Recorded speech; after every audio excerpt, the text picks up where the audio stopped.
This is a fill-in talk done several months after the original. The original was lost due to a technical difficulty with the recorder. I think this should be every bit as good as it can be, though it is done without an audience, and when that happens, the spontaneous creations are not the same as when there is an audience. Now, for me, this series is a penance or a correction. They are a redemption for the sins of my youth. When I was young on the path, I was very enthusiastic, almost zealous. I have often been inclined toward extremism, but that's not all bad. Max Heindel tells us that we cannot expect to make progress in soul growth and in spiritual awakening unless we are intense about it. Half-hearted attempts will not yield much in terms of progress. So, I was zealously enthusiastic. Max Heindel tells us we should be like the young man in the A Word to the Wise opening statement of the Rosicrucian Cosmoconception. That young man wanted nothing but air when he was held under water long enough. And Max Heindel tells us that is the way we should be about spiritual knowledge if we want to progress. Nonetheless, Max Heindel said other things, many other things, were necessary for soul growth. And one of those things is that we must look for the good in everything, even in hideous things. When I was young, I wanted expanded consciousness, deeper consciousness, and greater waking consciousness. In that attitude, unconsciousness was the enemy. I wanted continuous consciousness, and so even sleep was an undesirable state. Being young and not very thoughtful, I didn't realize the enormous responsibility in all of this. We are responsible for every thought, every emotion, every action, every one of them. The quality of our consciousness in this is important, just as the amount of time in our waking consciousness. Good consciousness doesn't just happen. We make it happen, and that's no small thing. To have the will to stay awake and conscious all the time is very far off for many of us. In all of this, I did not look for the good in the unconsciousness. I could see that intoxication was pathetic and that insanity was tragic, but I did not see unconsciousness very clearly. In that vein, I could not see the many ways that unconsciousness is benign and even necessary.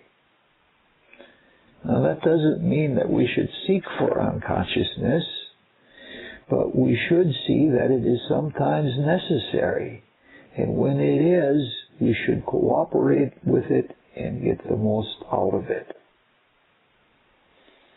Now, it wasn't mentioned in the talk previous to this, but when the virgin spirits of our life wave were selected and thrust into unconsciousness, some of them did not cooperate. Some as early as the very first period, the Saturn period. The consequence of this has been that they straggled, and they introduced themselves and other participants into delays and other kinds of unfulfillment.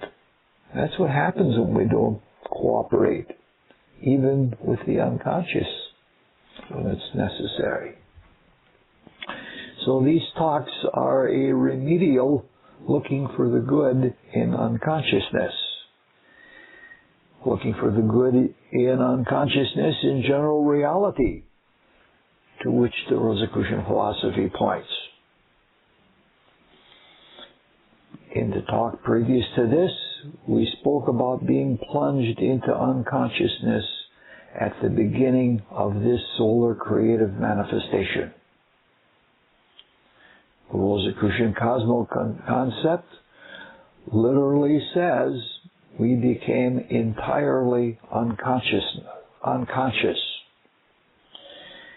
This brought us into the unknown of the Absolute and allowed us and the Universal Spirit in contact with the Absolute to do something completely new, to be purely creative. In this talk, we're going to look at a different degree of unconsciousness. And we're going to try to find the good in it so that we and other participants in the evolutionary creation can benefit from it. Since it is not absolute, not everything in this talk will be as resolute and decisive as the talk previous to it. Absolute things are absolute. This is one of those talks that asks questions which no one seems to ask. And it's also one of those talks that asks more questions than it answers. And it brings up new and different questions. So in listening to this talk, don't look for ultimate finality in anything. Now, one of the first things brought up in the first talk in this series is that our waking consciousness is like a small island in the ocean of unconsciousness.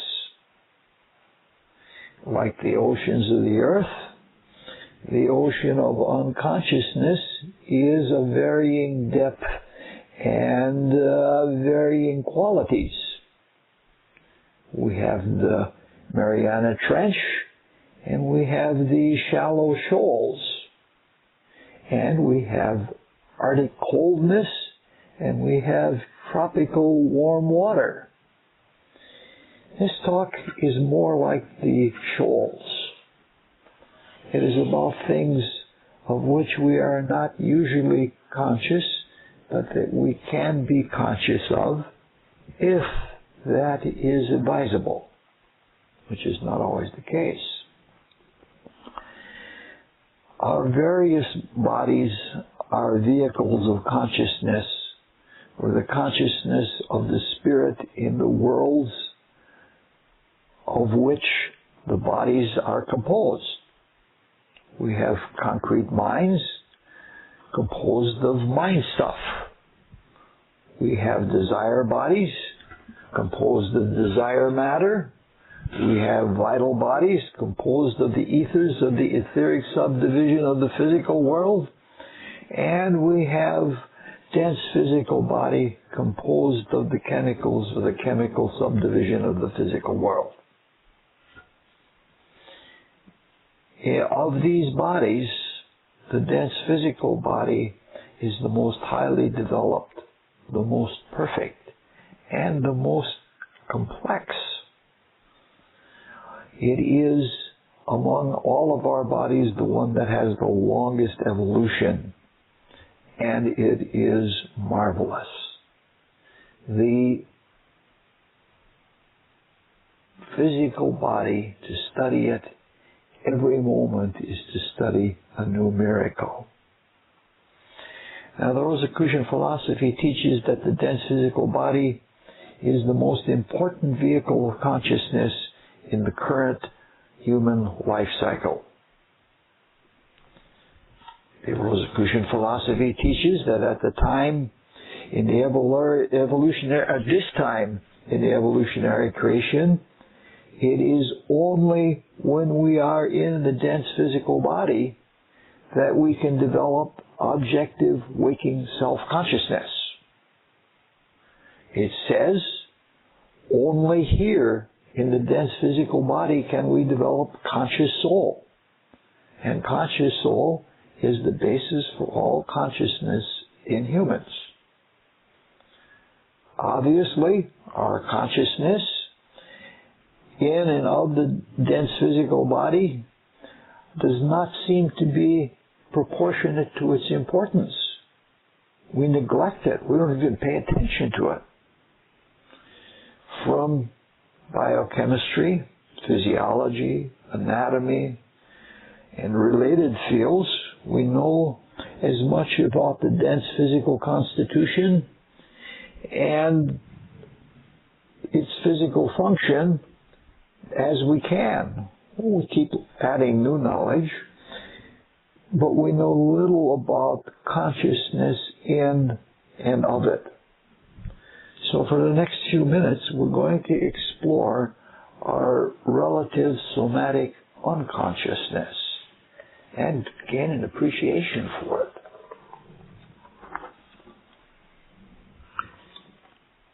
To demonstrate the relative somatic unconsciousness, it can be done in a simple survey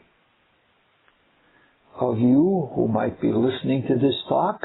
Are you aware that in the time that it takes to verbalize this sentence, each of you will have produced 20 million red blood cells? Now, even if we're aware of that intellectually, are we aware of it consciously? Similarly, we could ask if we are aware of how many Krebs cycles of glucolysis we go through every few milliseconds. It's a fabulously high number. In this, we are not conscious of the basic cycles of metabolism that make active life here possible. We're not aware of what's keeping our physical body going.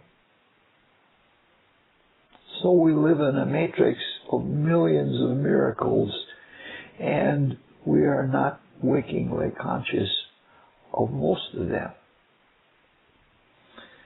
From this, one of those hard questions arises, and that is, should we be conscious of these now unconscious activities? We might also want to ask if there's any benefit to this unconsciousness. Now, these are very difficult questions for me to ask because I don't have adequate answers for some of them. In order to work toward answers, it seems necessary to first make some distinctions. First, it seems important to distinguish between awareness and consciousness. From study and experiment, one can be aware that humans produce 2 million red blood cells per second. To be conscious of it is another matter. It's a very different thing. When we speak of consciousness or unconsciousness, it seems necessary to distinguish between specific and general consciousness or unconsciousness, or combined general and specific consciousness and unconsciousness. That is, overall consciousness and unconsciousness. We may have general consciousness of a symphonic performance. We can follow it along and feel its mood and see the resolutions in attitude that take place with the resolutions in chords, and that's a general consciousness.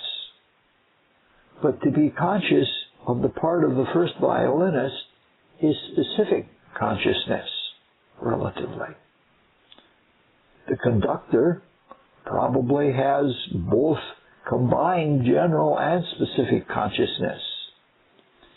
There is an anecdote in the musical world, I believe it was with Stokowski, but I'm not certain of that, that during a performance, during a break, one of the musicians came to him and said, "I have broken such and such key on my instrument." I think it was on a clarinet. And Stokowski thought for a moment and he says, "That's all right. For the remainder of this piece, you will not be using that key."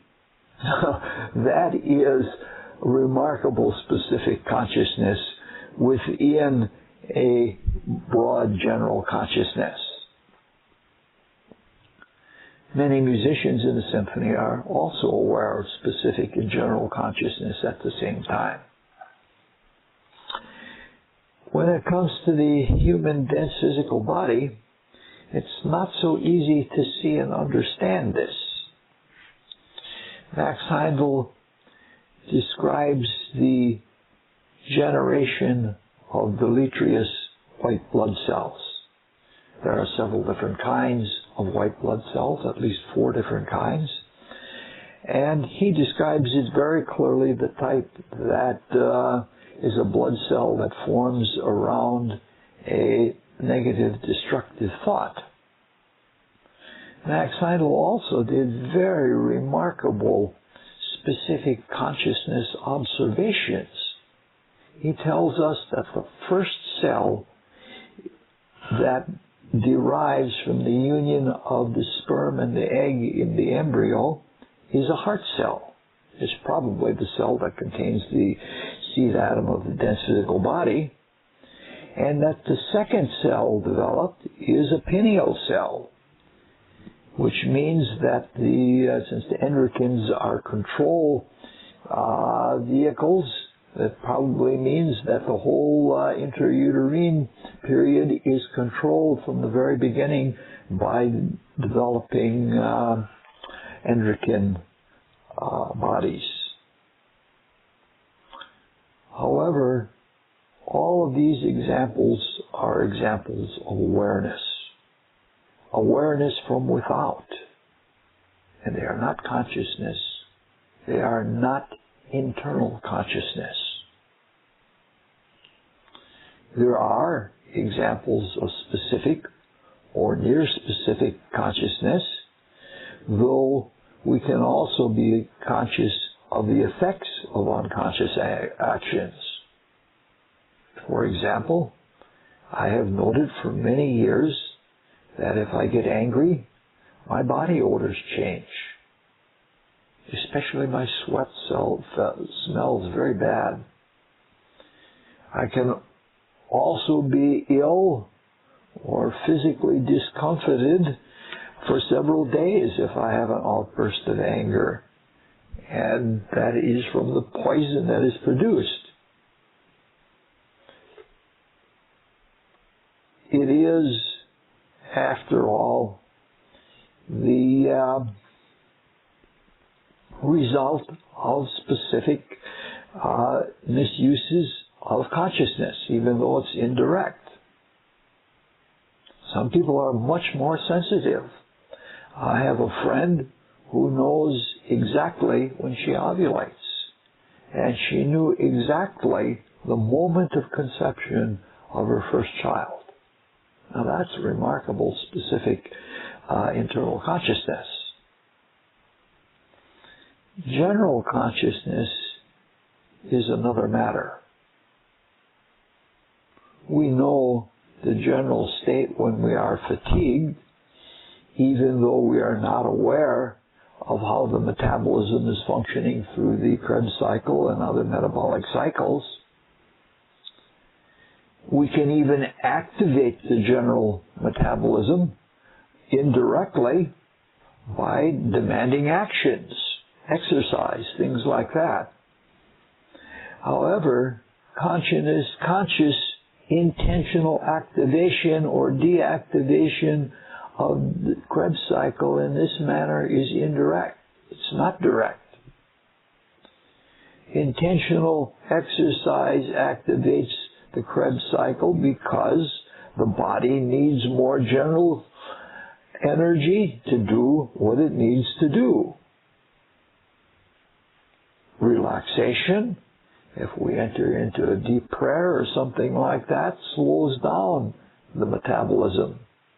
But that's also indirect. And that's not, again, a conscious activity as far as the metabolic level is concerned.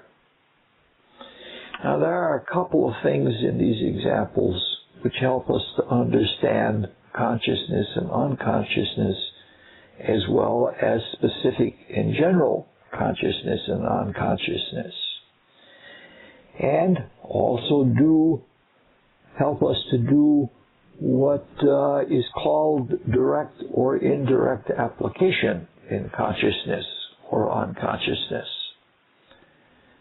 However, it is wise to be warned that this is one of those frontiers of knowledge that is not completely available to ordinary people like ourselves.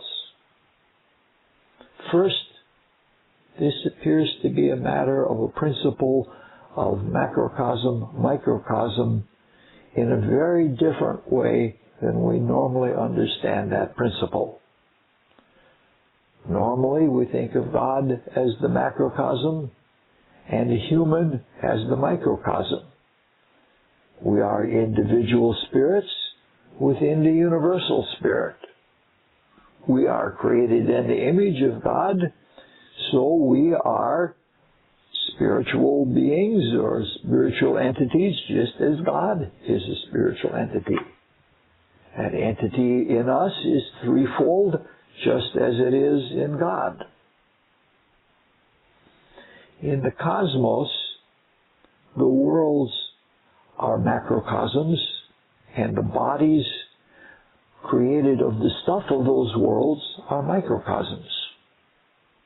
In our examples, the complete dense physical body is the macrocosm, and the systems, the organs, and the cells are various degrees of microcosmic existence, microcosmic manifestation.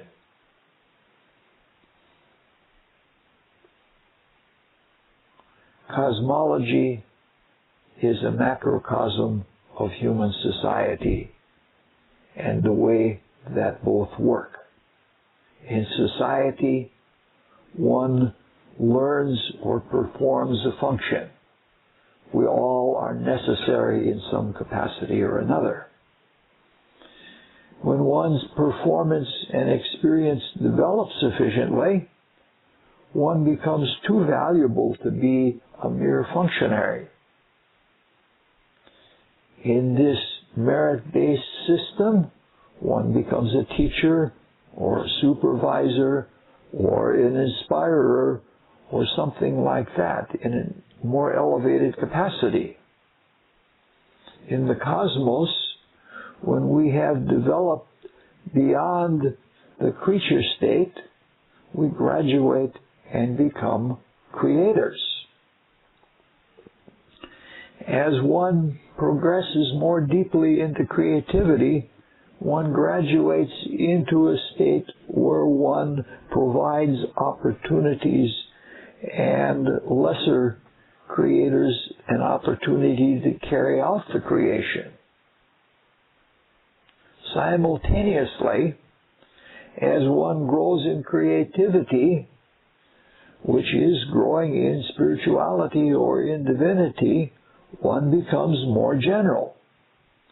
Thus, the worlds, the macrocosms, are not only bodies, they are fields of creative opportunities, conditions for their inhabitants to create in.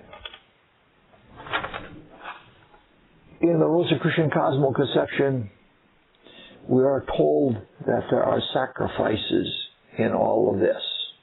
Even our participation in the creation altogether involves a great sacrifice. We spoke about that in an earlier talk.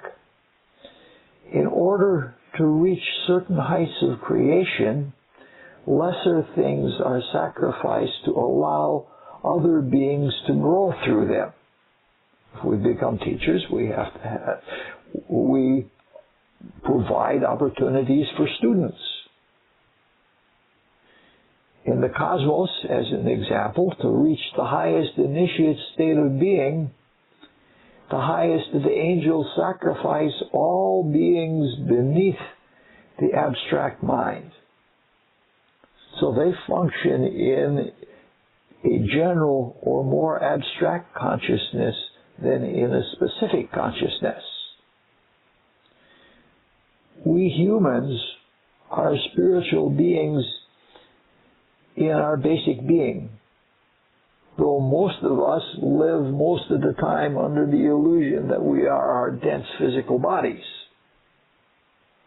Being spiritual beings, we are meant to function more in abstract and in general than in concrete or specific. At least that's eventually what will be true, though it is certainly not so now. This appears to be the reason we act generally or seemingly indirectly rather than specifically or directly.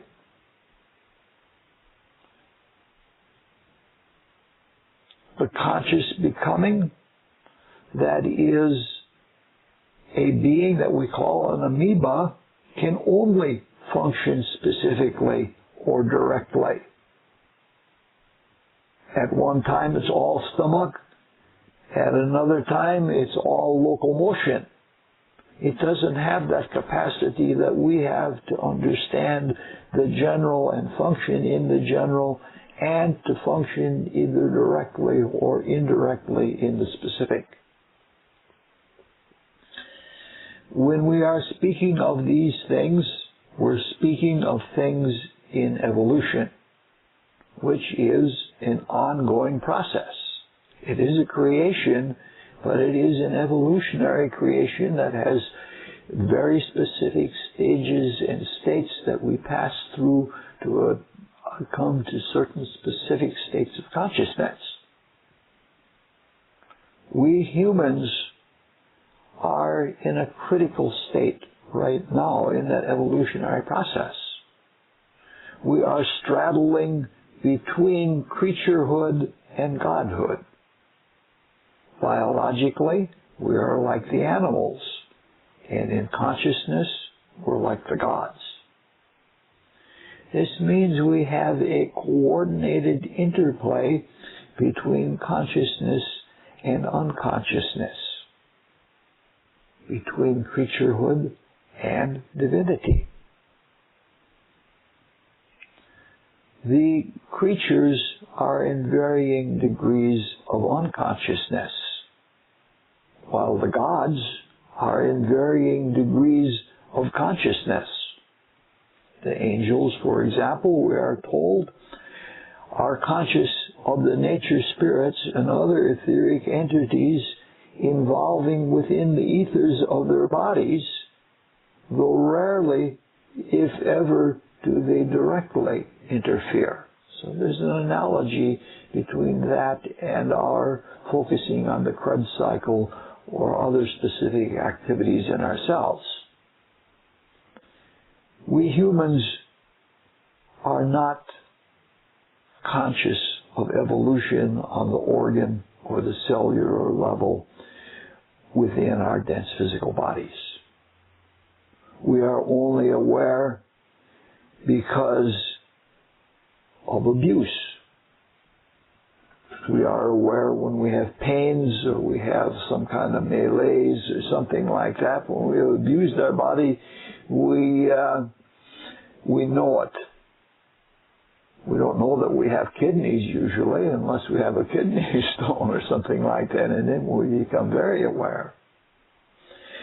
Because we are not internally conscious, we must control organic and cellular activities indirectly. Nonetheless, marvelous things can be done indirectly, as we do every day with our various instruments. It is wonderful how the unconscious side of our being follows conscious intent. If we see an athletic event or a musical event or something like that, we're aware of how the body responds to the Creator's intent, and it's marvelous. As our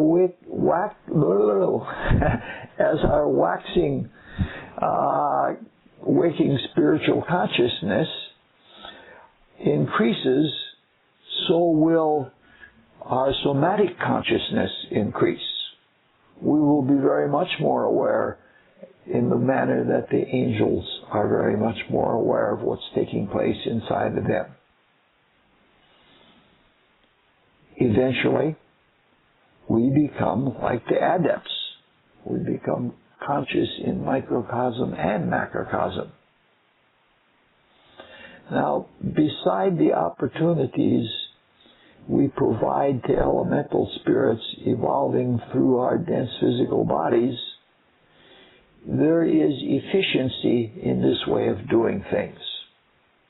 If we had to consciously do everything in our physical bodies directly, to micromanage on that cellular level, the way we deliberately play a piano, it would be terribly inefficient.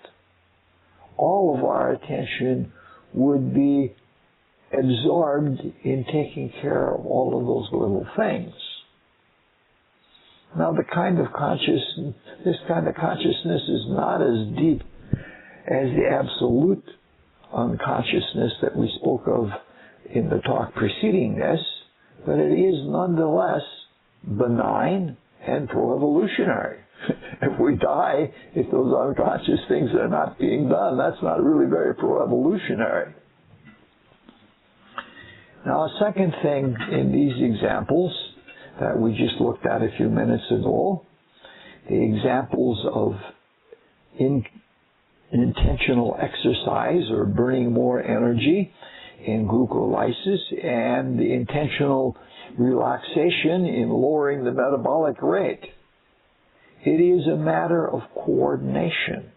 Coordination between the conscious and unconscious being. As we have looked at it thus far in these talks, one could almost get the notion that unconscious reality is something less than conscious reality. In some respects, that is true. In others, it is definitely not. As these talks progress, we explore that matter, and we see that the unconscious is not always something lesser. Being plunged from all consciousness into, as the Cosmo Conception says, entire unconsciousness is a come down. It is a sacrifice to something greater. It is an example of an evolutionary principle pointed out several times by Max Heindel. Max Heindel says something to the effect of that in evolution we often set aside a capacity in order to develop something new, and then we regain it back or we take it back at a higher level. The example that we're most conscious of, or that we see, is that when we became animal-like, we set aside the ability to take energy that is available from sunlight in the manner that plants do. We did that because we're limited creatures and we can't do everything at once. So we had developed the capacity of taking in sunlight far enough so that we could set it aside. We gave the plants the opportunity to photosynthesize for us. We did that so that we could develop desire. When we master desire, and when we use it in service, we regain that plant-like ability, and we regain it at a higher level. We do that every day in our healing prayers. We use intense desire to draw on the life spirit, which we induce into a healing panacea that is made of the ethers, the stuff of life. In fact, we have gained back the capacity of working with life, or we're in the process of getting it back, to make life, not just capture it as the plants do. So this is a much higher state. The fact that we do not consciously directly control metabolism makes the unconsciousness of it seem lesser, more undesirable. It doesn't seem to be a matter that someday we will consciously control the metabolism down to the cellular level. I don't believe that an angel hovering over a sector of the landscape focuses directly on each and every living particle in it, every little nature spirit. It's probably aware of them and can do so, but doesn't focus in that same way. It would be inefficient in the same way that it would be inefficient for us to focus on the cellular level in our bodies. Things in the greater spiritual way of things are different than the way we play a piano or the way we manipulate objects around us. We know that from what is called chaos science. Chaos science shows us that by holding an intention without even depending on any micromanagement facilitates working out the creation of a form as it needs to be created. It's a little bit far afield to go into that now, but creative science, or what is called chaos science, is a wonderful thing to go into. Now, most of the functioning of our dense bodies is unconscious. We're not aware of it in our waking state. Not all of that unconscious control of our dense physical bodies is indirect. And all of the source of unconscious control is something lesser than waking self-consciousness. This is important. Not all of that unconscious control of our dense physical bodies is indirect. And all of the source of that unconscious control is not something lesser than our waking self-consciousness. That's something that's repeated because we really want to get it into our consciousness that there's something very big and something very good and something very important in the unconscious functioning of our body, and let's try to work our way toward that. There are various systems of control of the human dense physical body. Two are outstanding. One is through the heart and the blood, and the other is through the nervous system. Studying or saying much about either or both of them is way too large for a simple 1-hour talk like this. The blood is a vehicle of the light ether, which functions in the blood and heats it from within. And control through the blood is by hormones. The Rosicrucian philosophy teaches that endocrine glands and the cells that secrete hormones are direct manifestations of the vital body in the physical body. The reflecting ether works through the nervous system. The two systems are semi-autonomous. They complement each other and are ultimately necessary to each other. There's only one place in the body where the nervous system and the endocrine system are combined, and that is the pituitary body, where the posterior lobe has a direct connection to the nervous system through nerve endings from the hypothalamus, and otherwise all of the other endocrine glands communicate and activate each other through the blood. On the other hand, the heart has a brain of its own. It has that little bundle called the sinoatrial node, which we call the pacemaker, that controls the pace of the heartbeat. It can be adjusted by the vagus nerve, but that's not quite the same thing.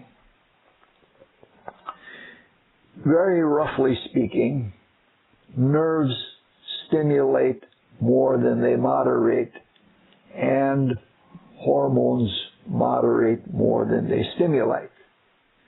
But it's unwise to think of those exclusively in these terms, because we know we have things like adrenaline, which can be highly stimulating, which is one of those hormones.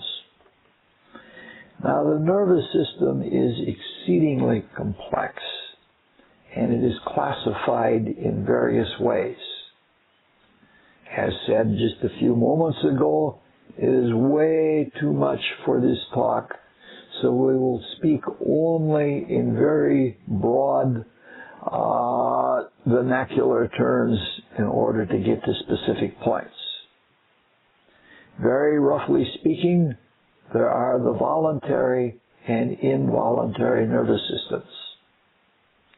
The voluntary system is associated with wakingly conscious activities, and the involuntary system with unconscious activities.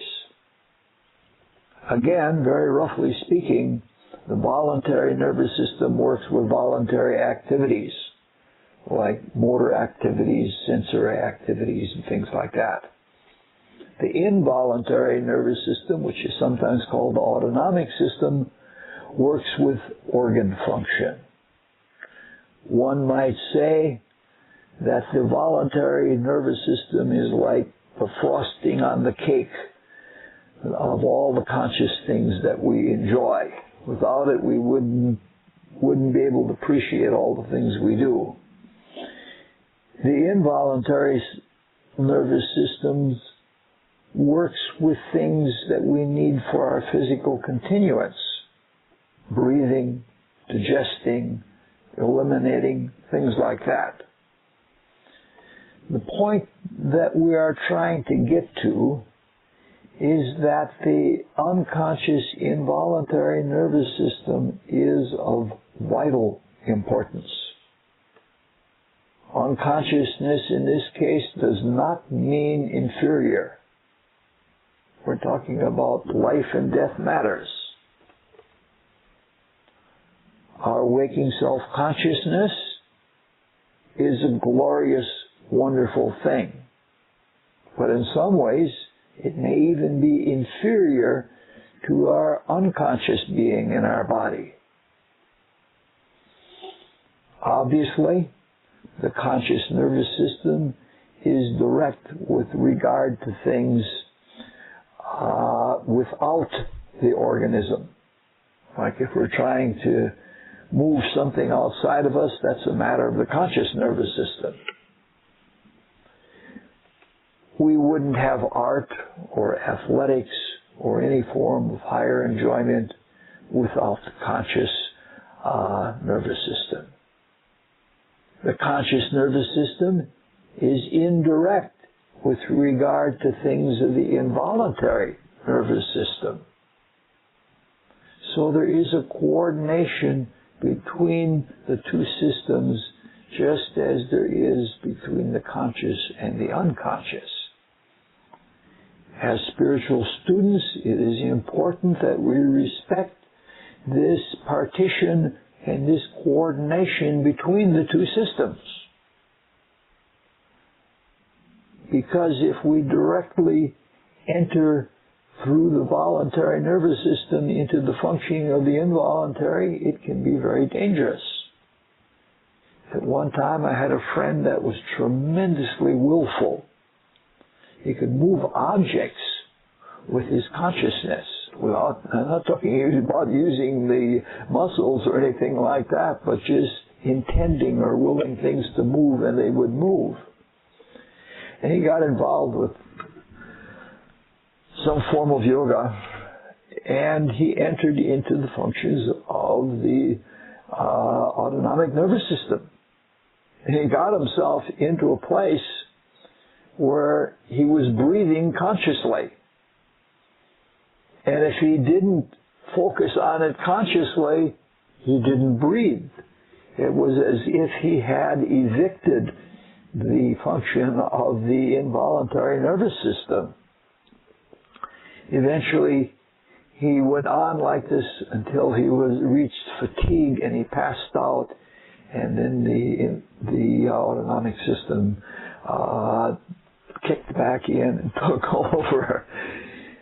So all of this fad that we find about people wanting to manipulate various neural plexes, which are part of the autonomic nervous system, in what is called chakra meditation, is very foolish. It's very dangerous. When you start messing around with neural plexes, you're playing with something that you can harm yourself completely. Beside the spiritual function of those neural plexes, whether you want to call them chakras or not, follows the conscious intent anyway. If we develop our consciousness in a given way by developing a given kind of talent, the neural plexes change according to our conscious intent, without interference, without us mingling and poking our nose into what is meant to be unconsciousness, done unconsciously. So if we live in our waking consciousness and we do our soul building and character building, we don't have to worry about the chakras. They'll follow afterwards. If direct intervention is necessary, you better have really good control, and you better be under the guidance of a very developed teacher. All right, for a moment, let's take an example from the Rosicrucian cosmoconception to illustrate the high status of the involuntary unconscious nervous system. Max Heindel tells us that in cases of spirit possession, it is impossible for a possessing entity to control the eye in its response to light. Only the spiritual ego, the self, can do that. A possessing entity cannot control the eye in that fashion. Now, we're not talking about the movement of the eye, which is part of the voluntary nervous system. We're talking about the dilation of the pupil. The contraction and dilation of the pupil are the activity of the sympathetic and the parasympathetic nervous systems, respectively. And they are components of the involuntary nervous system. This tells us outright that the spiritual ego, the divine spiritual self, functions through the involuntary nervous system, which is no snub of unconsciousness in any which way.